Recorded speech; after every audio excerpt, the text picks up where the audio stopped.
Hi everyone, welcome to Film Log Update number 28, covering most of the films I watched or rewatched during May and June 2024. So yes, we are back once again. Very informal videos here, just going through what I've been watching, laptop in front of me, and just going through my log and discussing, most of what I've been watching over these last few months.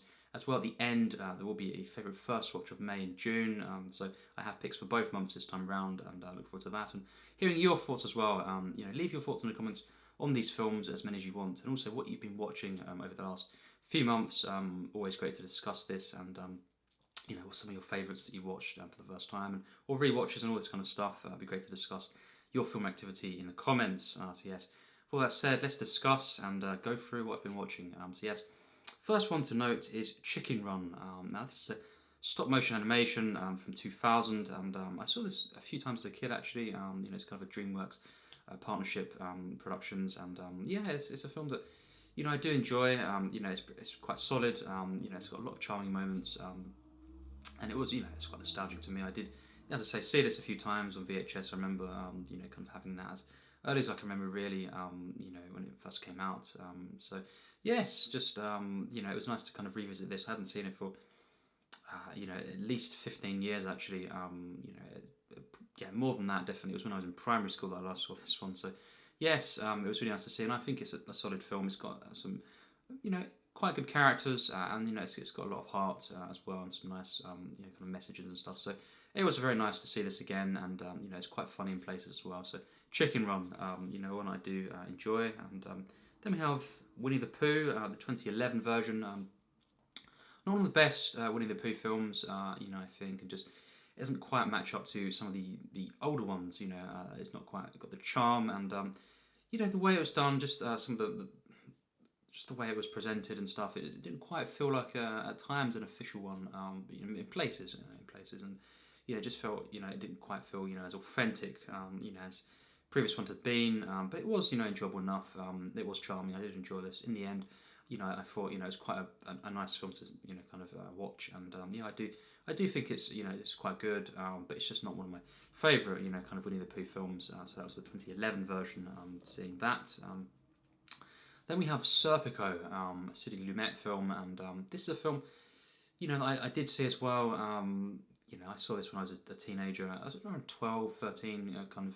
It was probably about 13 actually. And I saw this for the first time, and I saw it again at another point shortly after that. And I do enjoy this one quite a bit. I think Al Pacino is so great in the role. Obviously, Sidney Lumet is a great director, and particularly 12 Angry Men and Dog Day Afternoon, another Al Pacino film. That he is just so great in, and this is another kind of gritty 70s film from Sidney Lumet, and I wouldn't say it matches up to those other two films that I mentioned. It does, for me. It's not one of the great films. I feel it's just a bit too. I know it's trying to go for that, but too much mundane. Kind of showing of different things, going through the motions. And this can work. Really well at times. For different films, and I think it does at times for this, but it's a bit too much. It becomes a bit of a tiresome film at times in the second half, in particular, and it does drag for me, and it's just not as invested as it was, particularly in that first act. That was, I thought, pretty great actually. The way it was introduced, and there is some great things throughout. This film, the script at times is something else, and I think just the performances, the atmosphere as well, although it does get lost at times as we go throughout the film. It is, a very unique film, and I do praise this once again. So a very solid film, just not one of the great, for me, films, and it's not one of the best that I've seen from Sidney Lumet personally. But Al Pacino is legendary as always in the role. So there we go. Strays, obviously this wacky kind of film about animals and stuff to talk. Yes, it was an okay film, I guess. It's a bit kind of silly at times, a bit too silly. But it was okay. It was charming. I enjoyed the voice acting at times, and it was a film that had a few things in it that I wasn't big on. And it was not a great film, but it was fun enough to watch, and it was charming enough, and I did enjoy it. In the end, I was fairly invested in the film actually. So yeah, Strays. Then we have Who Framed Roger Rabbit from Robert Zemeckis. So yes, this is a film that I'd never seen before actually, and I've seen a few Zemeckis films. And I think Bob Hoskins as well. In the role. I'm definitely a fan of Bob Hoskins, but this is a film that I did enjoy. I said it was an enjoyable film. I did appreciate the film. It was very creative in the blending of kind of animation and live action, and it did have funny moments here and there. Just wasn't a film that I was huge on personally. It was just a bit uninvesting, and the blending of genres, was effective at times. Other times it was a bit, it just didn't quite, mesh for me, and it was a bit chaotic as well, in some of the comedy, and just the overall story, the characters didn't really fully have me invested, and it was a bit, a bit drawn out as well. So that's, I do like the film, but it's just not one of my personal favourites there. Then we have the next day rewatching Avengers Endgame. So yes, what can I say about this film? Well, I absolutely love it, and it's the second time. I'd never actually rewatched it since seeing it for the first time, and that initial experience, rewatching clips, over the years and stuff, and listening to the music, it's always been a one that I've been, so big on, and once again seeing it, what a film for me. I will be doing, actually surprisingly, perhaps to some, an MCU ranking very very soon. We're seeing the recent, the most recent release when that comes out, and then that'll be shortly after that. When I can get it up, will be the ranking of the MCU films, all of the films. So over 30 to talk about. That'll be a big video, and I look forward to that and hearing your thoughts on all this. And Endgame is certainly, very high on my list. That's what I'll say there. And it is a monumental achievement for me, in cinema. Then we have Noah Baumbach's White Noise from 2023. Recent film. This is a film, I'm definitely a fan of this director. He has got a lot of stuff that I really enjoy. But I think this one was a bit, strange to me. It was a disaster film at times, and then it's just kind of this very strange film with its structure, and it just becomes a very full-on art house at times, and just very random. It didn't. Obviously, I love different art house films, but it didn't quite mesh at times. What this was doing and what I went into kind of watch. Which I'm fine with films being different as they go along. But I just wasn't expecting the kind of odd breaks of tone, and it didn't fully work for me. It was an okay film. I do praise the film. I did enjoy it overall. Performances, Adam Driver and such, definitely. Greta Gerwig, but it didn't really have me invested throughout. It was just it was very off film with the tone and stuff. So I did enjoy the film. But yeah, there we go. Then we have Pooh's Heffalump movie, another Winnie the Pooh kind of type film, and this was a very nice film, very very cute, and I'd never seen this before as well, and I would definitely recommend seeing that. It's just a very nice film to see, and a lot of cute moments, really nice animation, and once again seeing all the different characters was really nice. So yeah, seen a few Winnie the Pooh films and stuff when I was a kid, but this was again not one of them. So it was very nice to see that for the first time. And then we have Jennifer's Body with Megan Fox. Definitely a film that I enjoyed. I've been hearing about this for a few years, and finally checked it out. Kind of this horror comedy type film, and very unique, and kind of different, and definitely a film that I liked. I just didn't love this film. Kind of as it went on, it kind of lost my investment a bit, and things, it didn't turn out in the way that I was kind of hoping for. But yeah, it was a film that I definitely say I enjoyed. Consistently to a standard, and had a lot of kind of nice genre blending as well, actually. So yeah, it was quite a kind of a standout film, actually. So yeah, Jennifer's Body. Then we have The Holdovers. Now, this is a recent film, of course, from 2023, and I've been watching a lot of these films, as I do, less so obviously than classics and everything, but I do try and check out at least a bulk of different films that have come out of particular recent years, and see what I think of them. This one, I would definitely say was my favourite of 2023 that I've seen, and I've not seen all of the films obviously, but from what I have seen, I've always been in some way, other than a few, I definitely say there's a few that did not disappoint me. Most of them have in some way, and I've just not been kind of big on a lot of these films. There was a few, but even then, some of the better ones were in some way not as good as I thought they would be, other than just a couple really just animated films. Actually, they're the ones that I was really impressed by. The Holdovers, really at times blew me away. Really love this film. We have The Big Shave. This is a Martin Scorsese film, short film from '67. So same year as Who's That Knocking at My Door, but this is a short film, and very contained, and it was fascinating to see this. You can already see kind of some of the trademarks of Scorsese, his style, the use of music even in this film, and I did enjoy this for what it was. It was very fascinating, and it was, it was definitely an entertaining short film, I would say, and definitely had some style, and it was well done. So yeah, definitely to praise, and fascinating to kind of watch this. So recommend checking that out. The Big Shave, and there we have Rogue One, of course. Star Wars. Sorry, watching this again, being reviewing as you would see on the channel, a lot of the Star Wars, all of the Star Wars films, and I did a ranking as well very recently. So check that out if you're interested. The ranking and all these individual reviews, sort of playlist as well. Rogue One, it's fine. It's okay. It's just not one of my favourite Star Wars films. But I do enjoy the film, and appreciate it, and it's okay for me. Then we have The Secret Life of Walter Mitty, Ben Stiller, of course.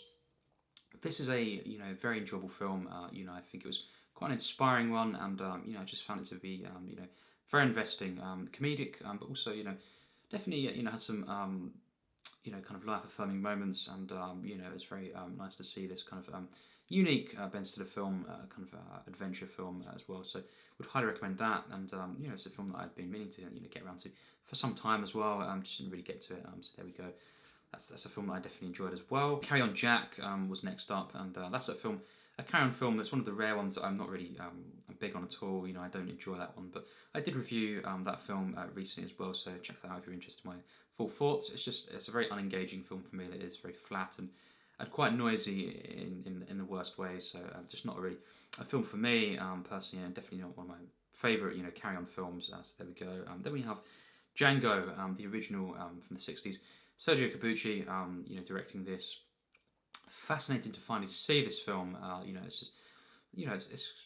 I was going to watch this film, kind of back 2014 at least. Kind of probably earlier than that. When I first saw Django Unchained, of course, and was such a huge fan of that, and as well, he's a huge fan of westerns and all this. So it's a film that it's not one of my favourite westerns, but it has a lot going for it, and the opening credits, of course, the music, and just it's got some interesting aspects. The atmosphere at times, it's just not one that's too investing. It doesn't really grab me with the characters, and just the way the narrative progresses. There is some good stylistic moments, of course. Stunning cinematography at times, the music as well. Throughout, just some of the performances, really cool and stylish. But it's just not a film that I'm huge on personally. Just definitely some aspects that I love, but not overall. As a film to actually watch. It's just not one that I personally love. But it was really amazing to see this finally. Then we have The Last Jedi, Star Wars, of course. Not a film I'm big on, but again, check out my review for that. It's a very divisive film, and one that I have a few things to praise about that film. So check that out if you're interested in my full thoughts on that. Then we have Perfect Blue. This is a very unique anime film that I finally saw. I had it on Blu-ray in my collection. I just never got around to seeing this. Satoshi Kon as well, directing this film, and he's done quite a few films that are very talked about, and very unique and stylistic. This is a quite dark film at times, but it is also a one that is has comedy in there as well. But it's definitely a one that is very very dark, and quite affecting actually. But yeah, it was definitely a film that I enjoyed, appreciated, and was definitely invested in overall. So definitely a good solid film. It does lose me at times. It didn't ever live up to the first act really for me, but I do praise the film, and I would highly recommend seeing this if you've not really seen it. Then we have another film from last year, and that is The Beekeeper. Of course, Jason Statham. An action film, thriller film. And this is the one that I think could have been way better than it was. It could have that kind of over the top, quite funny kind of gimmick, but and utilised on that throughout the film. But it just kind of became very generic at times. Throughout the film, and there was definitely some funny characters and stuff, but it did focus on ones that I wasn't really big on, and Jason Statham at times just wasn't always kind of given the best material here. But I did enjoy the film for what it was. It was fine enough, but it just wasn't one that I was too impressed by, and was quite underwhelmed with at times for what it could have been. Then we have Carry On, Follow That Camel, another Carry On film that I reviewed recently. Again, not one that I'm huge on. It wasn't a bad film, but just a bit underwhelming for me, and uninvesting, and again, just not one of the not really the Carry On standard at all. Actually, for me, it was a bit bit under par actually. But yeah, it was one that was cool to kind of check out. Finally, I'd never actually got around to that one until recently. So yeah, Karen Follow That Camel, and then we have Venom. Finally seeing this film. Yeah, I'd never seen this one. Just never really thought it would be for me. And seeing the trailers and such. But I enjoy this film actually. I did see as well the sequel shortly after that, and I would say, the sequel as well. It's definitely an enjoyable film. I think both of them are kind of comedic. They are investing as well. I think the first one was better for me overall, but there was things I like more about the sequel, and I look forward to seeing the third entry as well when that comes out. And Tom Hardy, I enjoyed in this film. It's not one of the best kind of Tom Hardy roles. It's a bit too silly at times, but it works, and I was invested in the story. Of these two films, and it was cool to see in the second one different actors that I really love, and in different unique roles. So yeah, I think these films were better than I thought they'd be, and definitely enjoyed both of these ones. The first more, but I did enjoy the sequel as well. So there we go. It was nice to see. Next up, Solo: A Star Wars Story. Again, Star Wars review on the channel. Talked about that recently. I really like this film. I think it's better than I first thought it would be. I wasn't expecting much when I first saw this, but seeing it twice now in total, I really do like this film a lot, and I think it's definitely it got a lot going for it, and I really enjoy the characters and the story and stuff. So yes, there we go. I do enjoy that one. Puss in Boots. Next up. It's a film that I did enjoy, but it was a bit, kind of basic at times, and some irritating moments.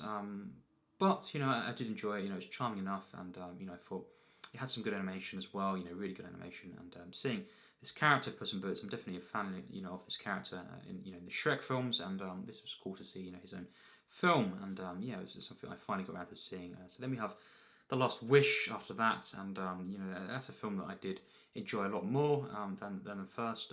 That wasn't a film that I was, I thought was a great film. It was definitely good, but it did, in places kind of, I was feeling, I was not as invested as I thought I would be, in The Last Wish. But it was definitely way better than the first, and it was a good film for sure.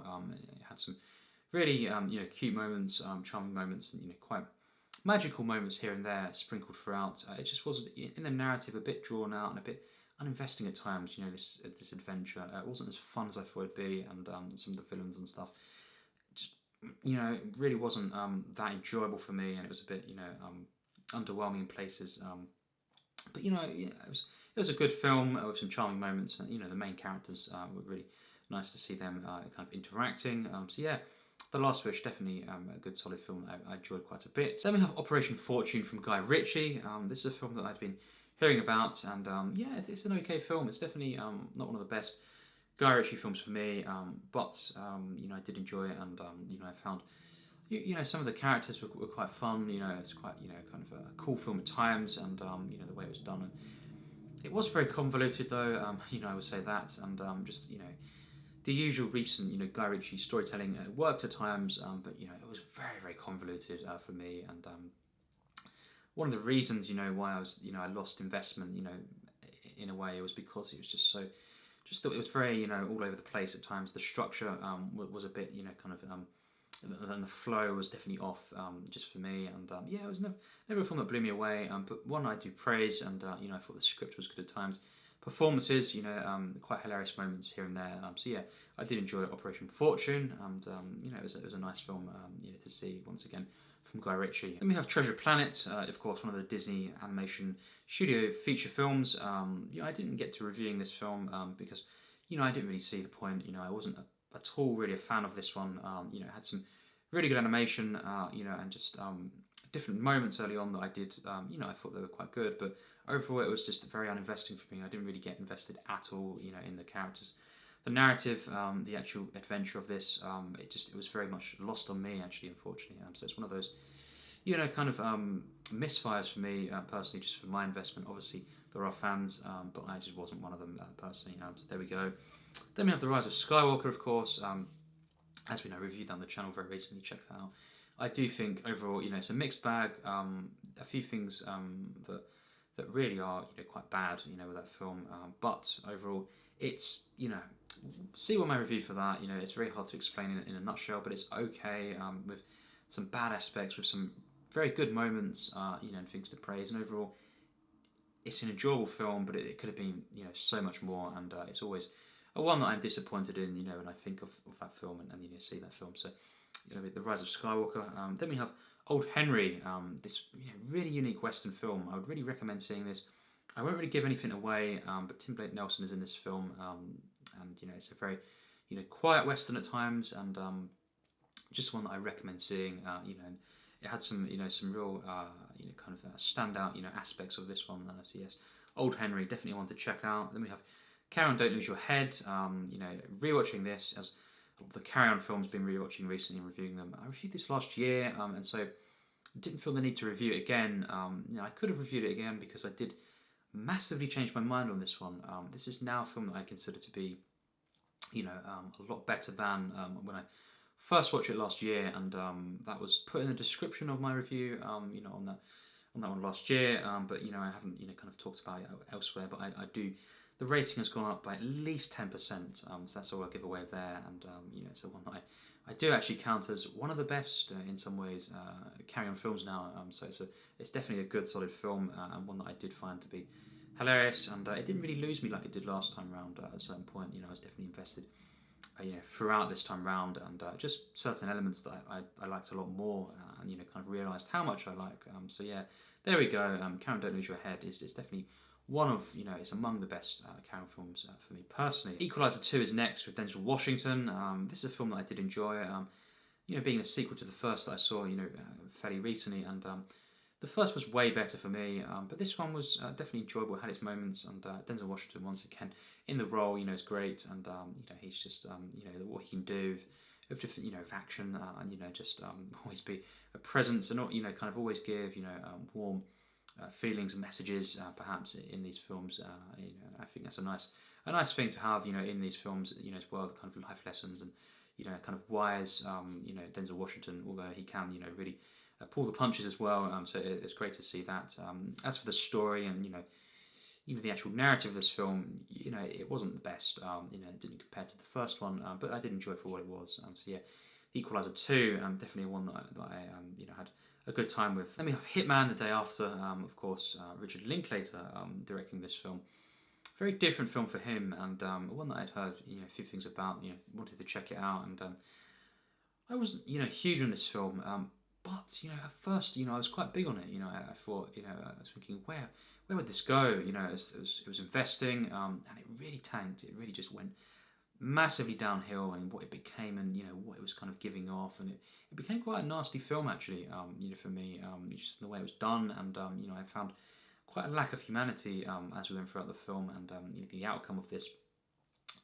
Yeah, just it really lost me. So I gave it a 3-star rating, and it was okay, and I overall enjoyed the film, but it could have been way more. I was thinking. I didn't think I'd give it, a 3-star, judging the first act or so. It was definitely one that had me, and obviously had some things that I wasn't big on, at first. But it really just became something very, very different film entirely, and when it revealed itself. So, not one of the best Linklaters for me, and I wasn't huge on it. With Carrying Up the Khyber, another Carry On film, of course. That I'd recommend seeing. It's not one of my favourite Carry On films, but it has one of the funnier sequences towards the end of the film. It was quite hilarious, and a lot going through this film. Definitely quite a unique one, but it's just not personally one of my favourite Carry On films. In this series. Then we have Godzilla -1 though, The Day After. This was a unique one. Definitely a good film, and I guess I wasn't huge on the film. I thought that the drama, with the characters and stuff, the way it started out, it was because what an opening sequence really. There it really had me. I thought it'd be better with the characters and stuff throughout. But the creature designs, the score, which is kind of at times taken from the original, the iconic Godzilla film from the 50s. That score there, which is such a great kind of score. The main theme, it's epic. It's kind of emotional, and kind of. It's one of those scores where you think, wow, what's going on? It's it's kind of what it is, like something you have in a dream, you know, because you can't quite describe certain parts of the melodies and stuff as to what effect it's having on you. So, you know, it's great to see that used in this film, and you know, I think at times the action was great. And it did have, you know, some characters that I liked, but it just wasn't, you know, it didn't really have me with that throughout consistently.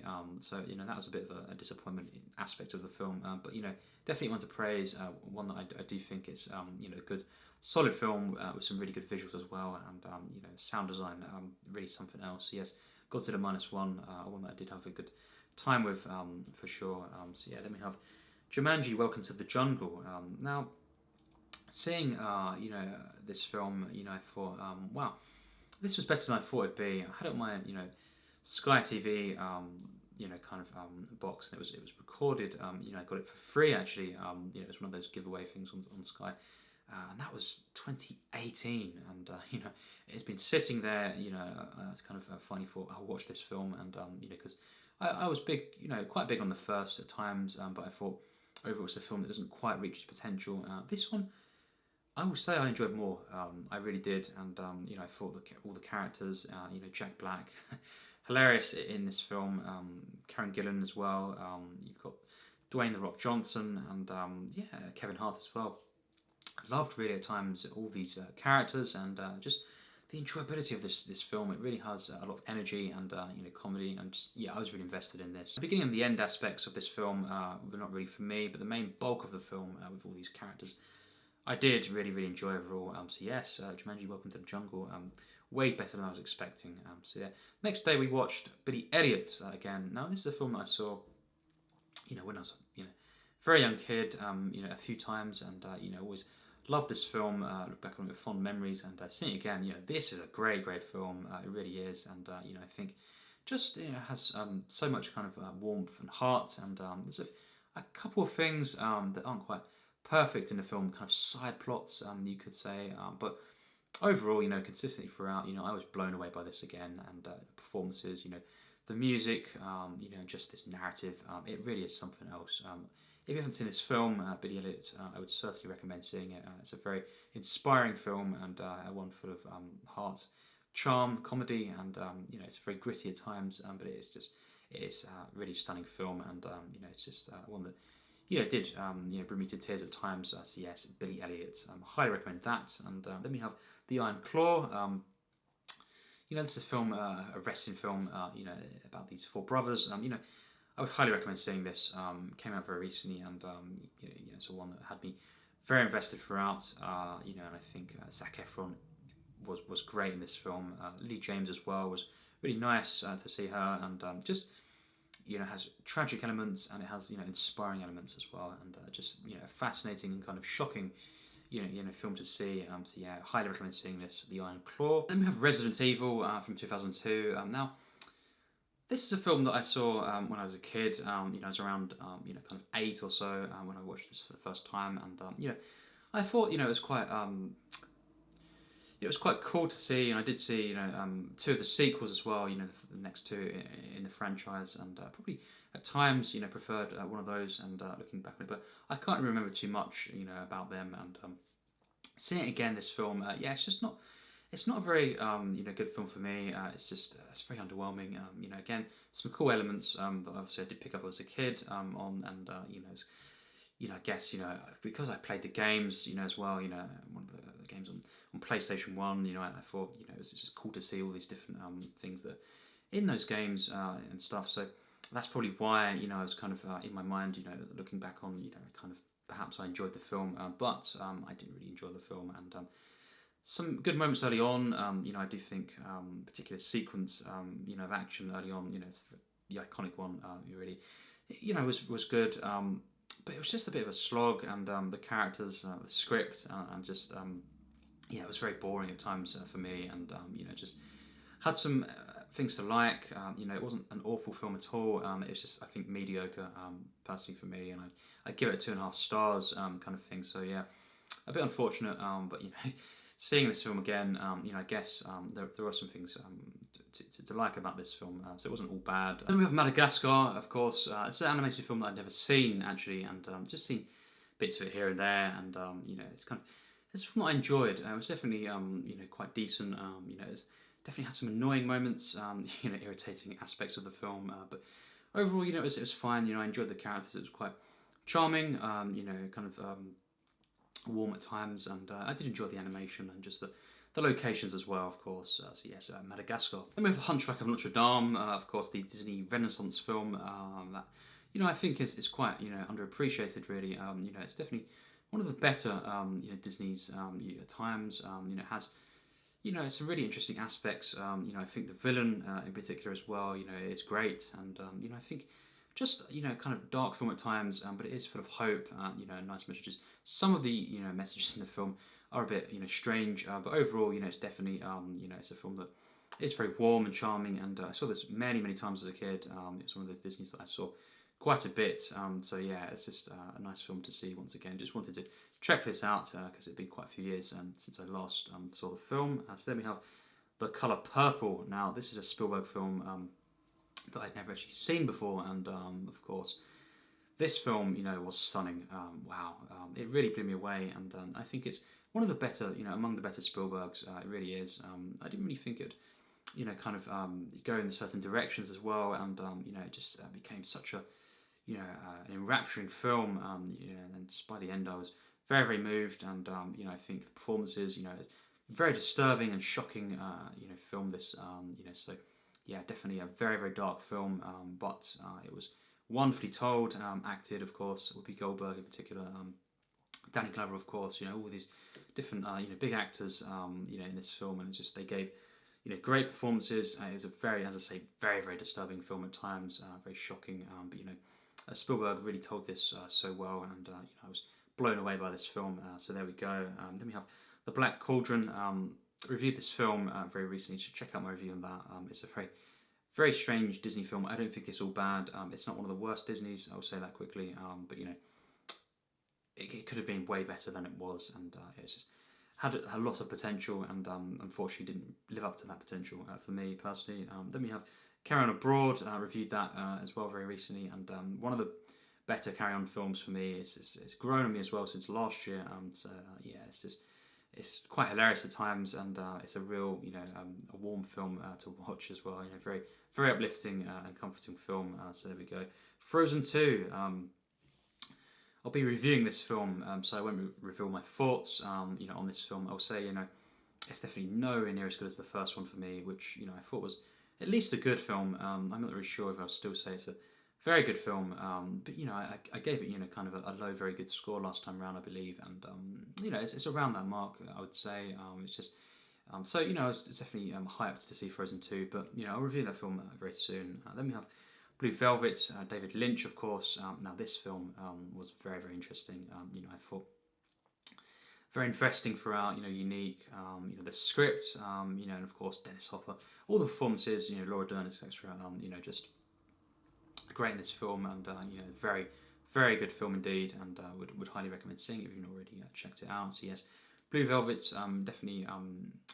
David Lynch is a director who I'm very much enjoying so far from what I've seen from him. So there we go. And then we have Karen Girls, a film that I did review in the Karen series.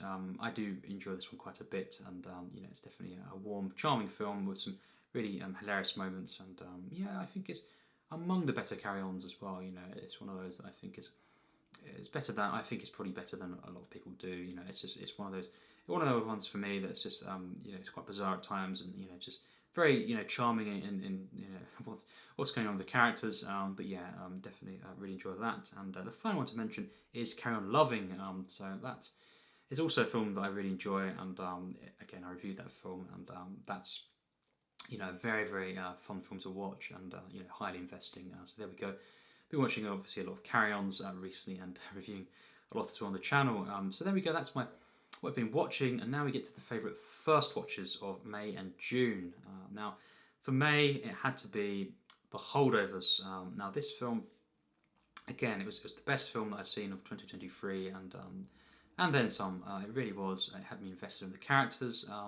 Unexpected, after that first act in the direction it went, but then it wasn't one that I was thinking, oh, what's going on there? Why is that happening? That's a shame. It just kind of went with it, and it it revealed itself more and more throughout the film, and I was just really quite blown away by this. And obviously, Paul Giamatti as well. In this film, he was great, and just all of the characters, really, relationships, and just this kind of, in some ways, coming of age film.